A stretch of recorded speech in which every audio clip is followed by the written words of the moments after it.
Dentro del estudio del derecho real de propiedad horizontal, aparece un concepto que no ha nacido necesariamente con la nueva codificación del año 2015, sino que cuando estaba vigente el Código de Vélez ya existía, porque era un instituto consecuente con la propiedad horizontal y por supuesto me refiero a la prehorizontalidad. Repito, un instituto que va íntimamente ligado al derecho de propiedad horizontal. Eh, Mientras se encontraba vigente el Código de Vélez, es decir, antes del 1 de agosto del año 2015, la prehorizontalidad estaba legislada en nuestro sistema jurídico de derecho privado, pero no estaba incorporada al Código Civil, sino que era una ley aparte. Con la unificación del derecho civil y comercial también se modificó esta situación y se agregó un apartado en el marco del derecho, de la legislación del derecho real de propiedad horizontal, agregando los conceptos y el régimen de prehorizontalidad. La, la prehorizontalidad es el estado de un inmueble en el que se va a construir, se está construyendo o ya se construyó un edificio, pero aún no ha sido dividido en los términos del sometimiento de esa cosa al régimen de propiedad horizontal. Es decir, que más allá del estado de avance de la construcción desde cero hasta concluido al 100%, todavía no se afectó a esa cosa inmueble,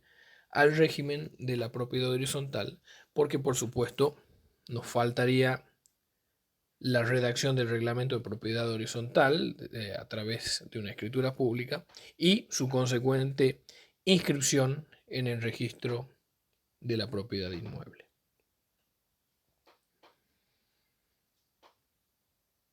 Y, por supuesto, la prehorizontalidad es un estado de ese inmueble y el hecho de pre implica que es anterior a la horizontalidad, que sería el estado que surge en virtud de someter un inmueble ya construido totalmente al régimen de propiedad horizontal, que es un derecho real. Por eso, el fin de la prehorizontalidad es proteger a los compradores de esos edificios aún no construidos sin estar sometidos al régimen de propiedad horizontal, edificios no construidos en construcción o terminados pero aún indivisos, es decir, probablemente sometido a la titularidad de un solo dueño o de unos cuantos en condominio, para que esa adquisición de un departamento, por ejemplo, luego sea sometida al régimen de propiedad horizontal.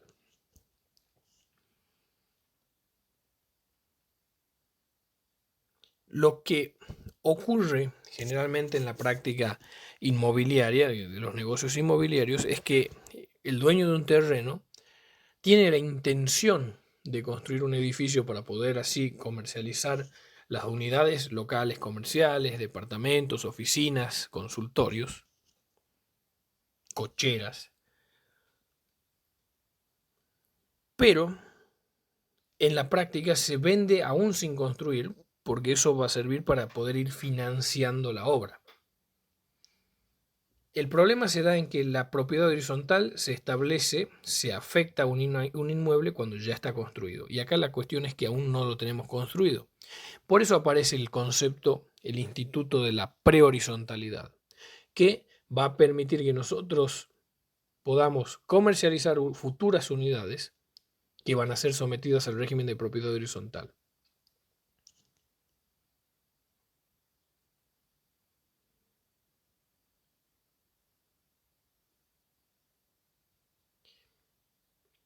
Este régimen viene a imponer una serie de ventajas,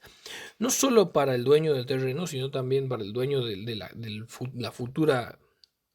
del futuro inmueble sometido al régimen de propiedad horizontal, sino que también tiene una serie de ventajas para los compradores. Y cuando me refiero a ventajas para los compradores, me refiero a que ellos van a comprar su departamento a un precio más bajo del que va a valer cuando esté concluido y sometido al régimen de propiedad horizontal. Porque la función del comprador de una unidad funcional futura es básicamente poder fondear, financiar la obra que se está realizando, el proyecto. Es decir, hay una ventaja económica evidente para el comprador de la prehorizontalidad. Con respecto al dueño del terreno, que es quien en definitiva es el interesado en vender las unidades para fondearse y así poder concluir la obra, este tiene la ventaja de la prehorizontalidad es que le permite conseguir en una forma válida legalmente el dinero, la financiación, para poder construir el edificio sin tener que pedir préstamos a otros medios de financiación, como por ejemplo el mercado de dinero a través de las instituciones de las entidades financieras, que por supuesto se basan en en préstamos con altas tasas de interés, lo cual por supuesto viene a significar una deuda más en el marco del proyecto que en algún momento hay que pagar. La posibilidad de financiarse a través de la prehorizontalidad es una ventaja económica también para el encargado del proyecto, para el organizador del proyecto, que va a permitir eludir, en un sentido legal y válido de la palabra, el pago de ciertos costos en el marco del proyecto, como son los intereses compensatorios que ofrece una entidad bancaria. Con la prehorizontalidad también se evita que el vendedor cometa fraudes. ¿Qué quiere decir esto? Luego de recibir una determinada cantidad de dinero por parte de los compradores de las futuras unidades, no quiere decir que queda desligado porque no se ha sometido a propiedad horizontal, sino que precisamente la prehorizontalidad permite la suscripción de documentos que lo atan mediante una obligación al vendedor u organizador de este futuro edificio a someterse a propiedad horizontal, y por lo tanto se le pueden reclamar los derechos válidamente mediante las acciones judiciales que correspondan. En definitiva, la importancia, más allá de las ventajas económico-financieras y legales en tanto seguridad jurídica para el negocio, la prehorizontalidad permite la regulación de ventas de departamentos, por ejemplo, o locales o consultorios que todavía no están construidos, dándole seguridad a los compradores con respecto a la inversión que realicen para poder adquirir esas unidades. Para regular esta particular situación, que es muy normal en las grandes ciudades donde hay grandes proyectos inmobiliarios, por supuesto San Miguel de Tucumán es uno, y si nos vamos a mayor escala podemos verlo en Ciudad Autónoma de Buenos Aires, Rosario, Córdoba, incluso Mar del Plata, donde hay un mercado inmobiliario bastante desarrollado.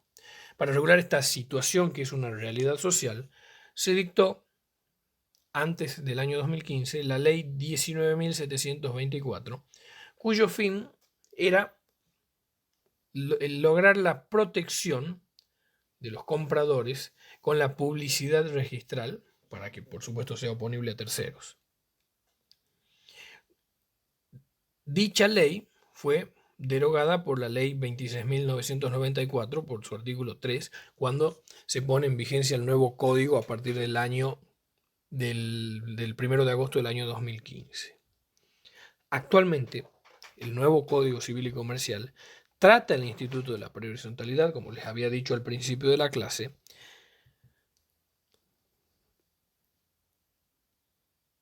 y si nosotros nos ponemos a analizar ese instituto, veremos que el articulado que corresponde a la prehorizontalidad nos permite realizar y confeccionar los contratos sobre unidades construidas o proyectadas, es decir, futuras, a someterse bajo el régimen de propiedad horizontal. Para que estas contrataciones, que van a ser boletos de compraventa, sea válida, hay una serie de requisitos que la codificación exige en protección de los compradores principalmente, que en principio se los interpreta como la parte más débil de esta obligación.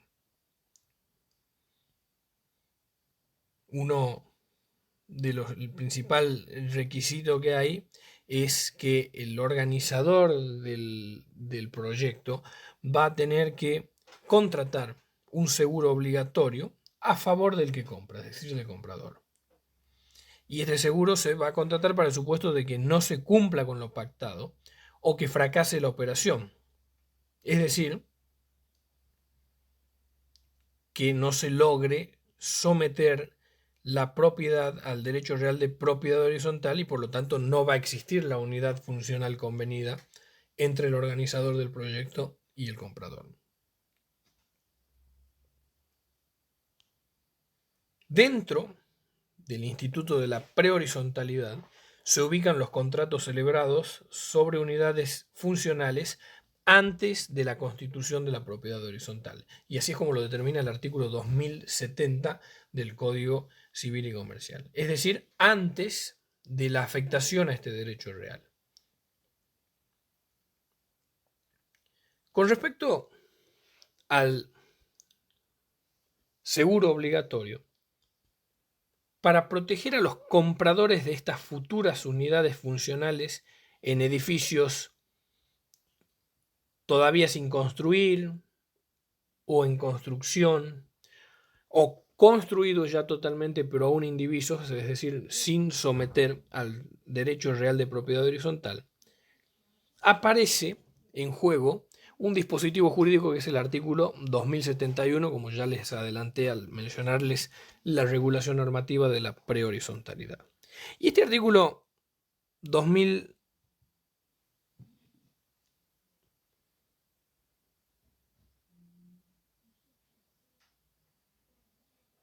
Este artículo, 2071, establece la obligación por parte del titular de dominio del inmueble, esté construido o no, de constituir un seguro a favor del adquirente. Este seguro es, sin duda alguna, indispensable para poder celebrar contratos válidos sobre unidades construidas o proyectadas bajo el régimen de PH, pero que por supuesto aún no se sometió. No se realizó el plano de subdivisión, no se pasó por escritura pública el reglamento de administración y mucho menos se inscribió este documento en el registro inmobiliario del lugar que corresponda.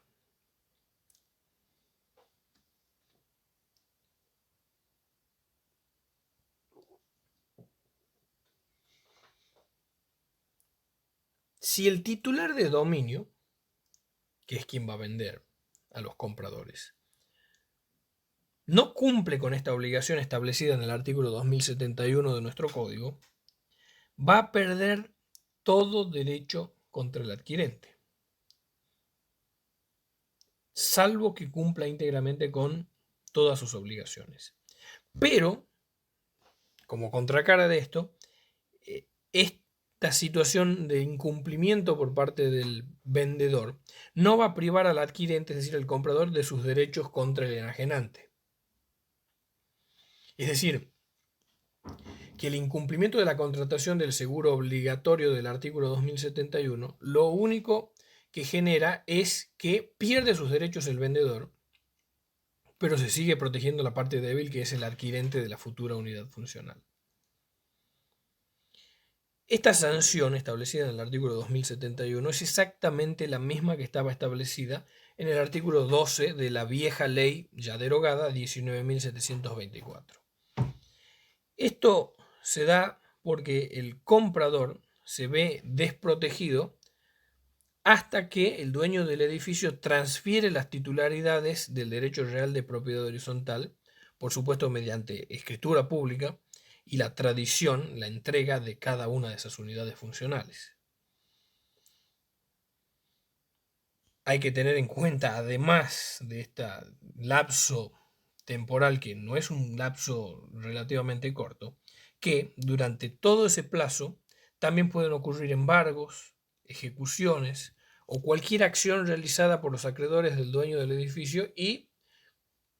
como el inmueble, construido o no, forma parte de su patrimonio, es garantía común de sus acreedores. Por lo tanto, se plantea otra situación más de desprotección y de debilidad de los adquirentes de las futuras unidades funcionales. Por eso es necesario tener el seguro para poder cubrir ese riesgo.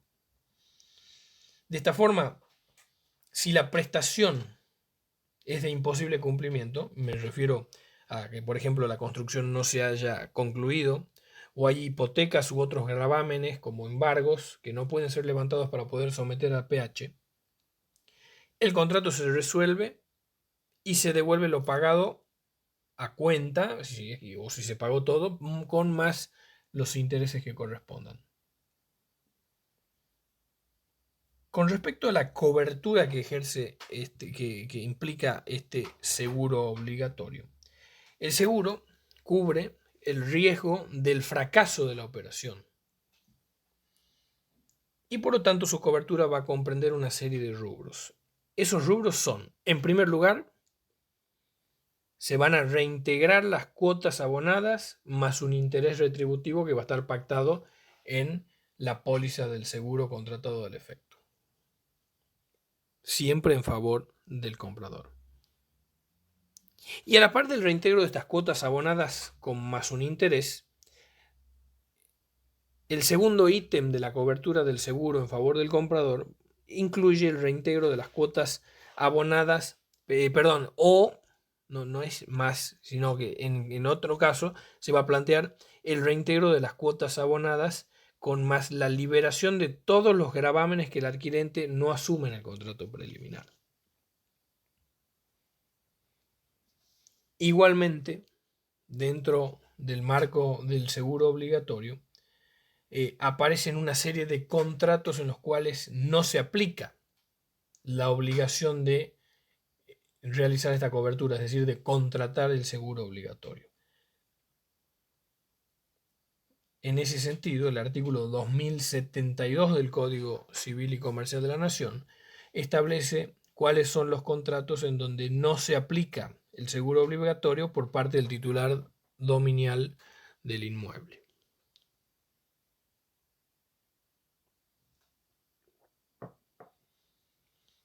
En primer lugar, no se va a aplicar el seguro, no se aplica la obligación de contratar el seguro obligatorio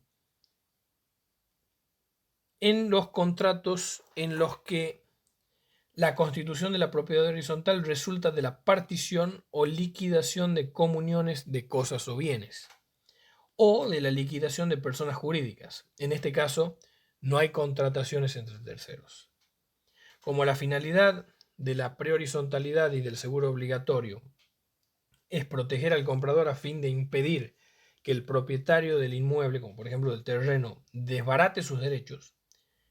en la división del condominio y adjudicación de unidades a los comuneros, por supuesto, estos aparecen garantizados porque el derecho real del bien ya está inscrito a su favor y no podría ser grabado o enajenado sin su conformidad. Ese es el motivo por el cual en este primer supuesto no es necesario el seguro obligatorio. En segundo lugar, tampoco se exige el seguro obligatorio en los contratos sobre inmuebles del dominio privado del Estado.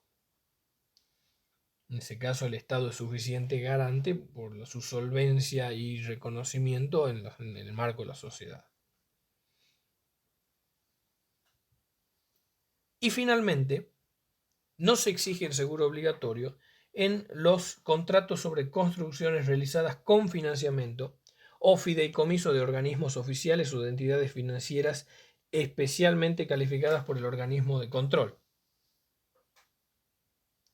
Por supuesto, siempre que de las cláusulas de estos contratos resulta que los contratos definitivos con los adquirentes deben ser celebrados por el ente financiador o fiduciario a quien los propietarios le tienen que otorgar un poder irrevocable a tal fin. Como ya les dije con respecto al dominio privado del Estado, los contratos sobre inmuebles de dominio privado del Estado, donde tampoco se exige el seguro obligatorio, también en este tercer supuesto, la exhibición va a venir a encontrar la justificación en el hecho de que se considera que la presencia de órganos estatales del Estado es suficiente garantía para el adquirente contra cualquier posible perjuicio. En la teoría es bastante válido, pero en la práctica es mucho más difícil llevarlo adelante. Claramente, el Instituto de la Prehorizontalidad es un instituto, un dispositivo de protección de compradores de unidades que aún no han podido ser sometidas a propiedad horizontal. Por supuesto, también tiene una importancia financiera, no solo por el fondeo de caja para el organizador del emprendimiento inmobiliario, sino el hecho de incentivar la construcción en sí, porque si tenemos que esperar hasta la construcción y afectación al régimen de propiedad, de propiedad horizontal de un edificio, eh, se desacelera la economía. Entonces esto permite que se ponga en movimiento la economía incluso antes de que haya sido terminada la construcción del edificio. Ahí radica la importancia de este régimen de prehorizontalidad en los artículos que contiene el código en el 2071 y 2072.